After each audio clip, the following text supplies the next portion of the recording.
mamana zono zoti video yake yatha mamana zono zoti nsapato yake ndiyokwana school fees ya munthu wina. Chikomekome cha nsapato nkati muli chala. Rich man akuti your toe is bigger than your talent.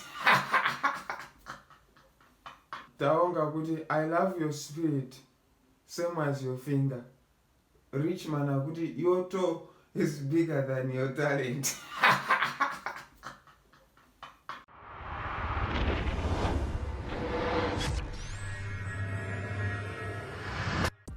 Welcome back guys to this YouTube channel. If you're watching for the first time, my name is Dixon. So just as you've seen the title, tufuna tikambiranisa Kell Kay. Kell Kay akubanga trend kwambiri pa social. Chifukwa cha chikadabo chake chimene no charisma anampanga expose akucheza. I think I'm following these guys from the beginning imene zinakalira. Zono zoti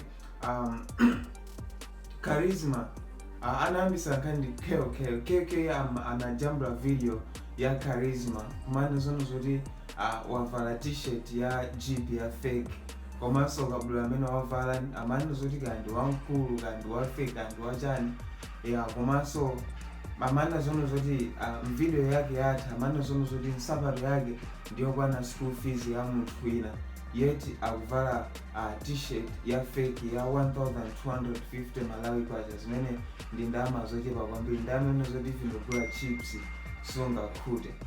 So charisma kubweza moto pamene nanatani anashuta anoti video nonkulani nkuonesa chala komanso kabula wake onyasa wa Kell Kay. So kandi itu yapanga trend guys. Chifukwa cha video sizonozo ndifuna ndimpange expose Kell Kay on the news sijanchani. Komanu guys, this is an entertainment channel. What we do in this talk show is just entertain, just to laugh, smile and give an update. So don't get me wrong.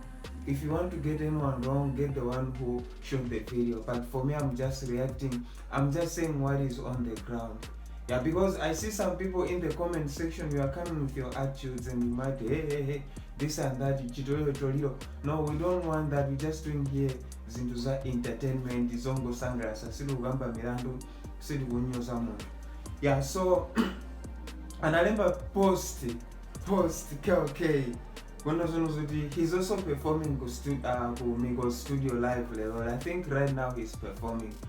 So analemba post zono zoti nkani za chikada boy walani matulano ndifuna ndivale nsapato komanso ndisafuna kuindo netse wina aliyesepa kamera kuti mukubire zono zichikada mjanga sichonyasa so anambopanga comment anali pixel chimwana amarijani Zwika kupanda. Something like that. I'm not good in that singing, but so pixel kunozoti ase kudziwa kukoza kuenda pamazi pansi menelo likusiyana chani ndi surfboard.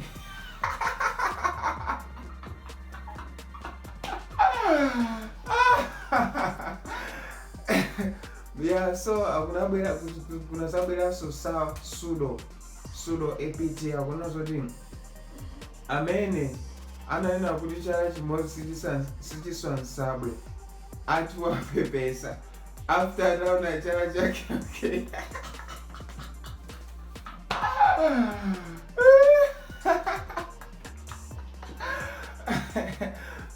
So wina akuna zono zoti osadanda handsome zanga ife ma handsome mapazi atu ndijoncho. So guys, I don't know, Komano. This thing is really trending, guys, and I don't know what to say. So Kingsley, akuna zoti komabe sitingai wale kuti chikomekome cha nsapato nkati muli chala.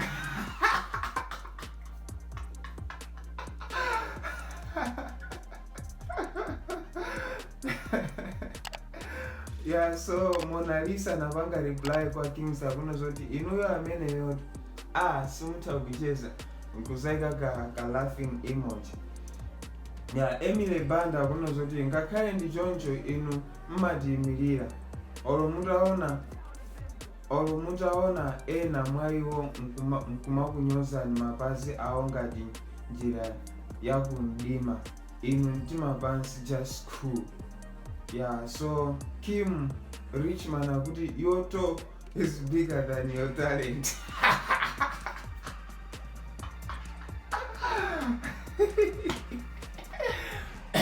Yeah, so guys, I'm going to post this video on Facebook. Yeah, so please tag to Kell Kay. My dream was that I should start posting when I reach 2K followers on Facebook. But for the sake of Kell Kay, I'm going to post this video. Yeah, so afunika mumpange tag in my comment section. I only my mouth and my fans like is when I but if I can't go through each and every comment, they are going to be on a second also. Yeah, so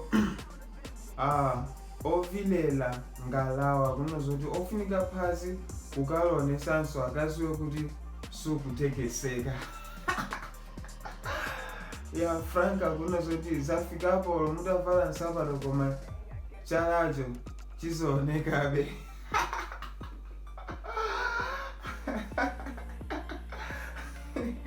Never busy brain akunozoti chikada kungati kongola mtengo.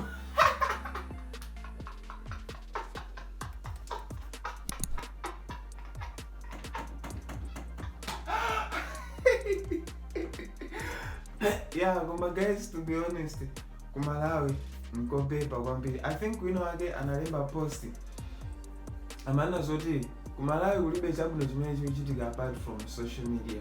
Akuno zoti pa social media mumakhala nkhani zimatha kuyiwalisa zoti ife nyumba mwakuti akudya mulibe. Yeah, so all in all, kwanza akuno zoti moyo lingati Kell Kay handsome kuntunda kumapazi chikadabu.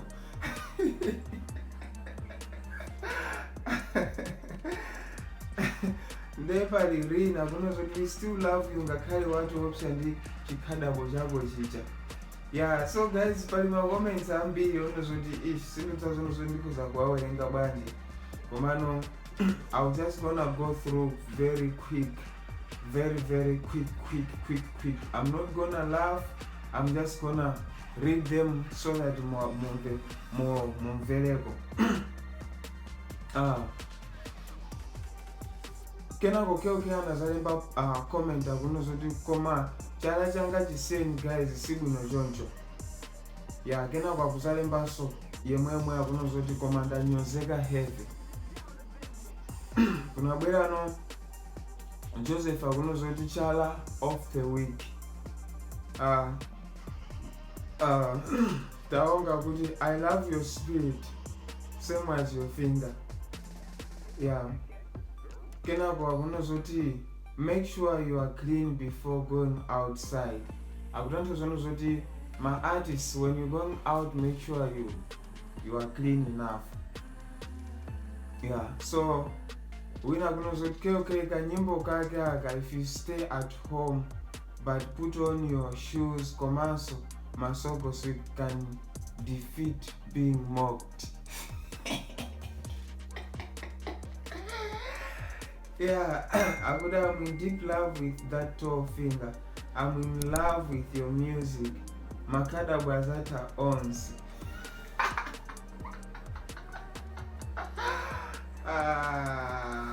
Guys, akuti kuno kumbali Kell Kay ujama hata kucheza. Chikada kuchimene cha Mozambique ndi dollar heavy.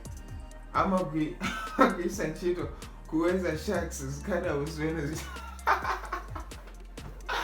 Guys, I'm going to stop here. The fun is too much. Otherwise, I'm going to spoil my fans. Yeah, but guys, if you enjoyed the video, make sure you give it a like.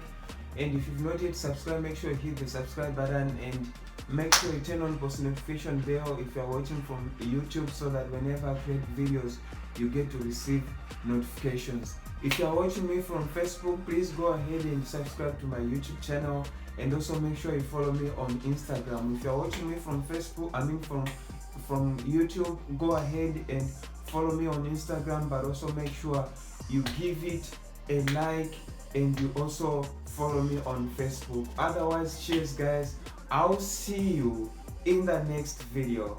May God bless you. Cheers.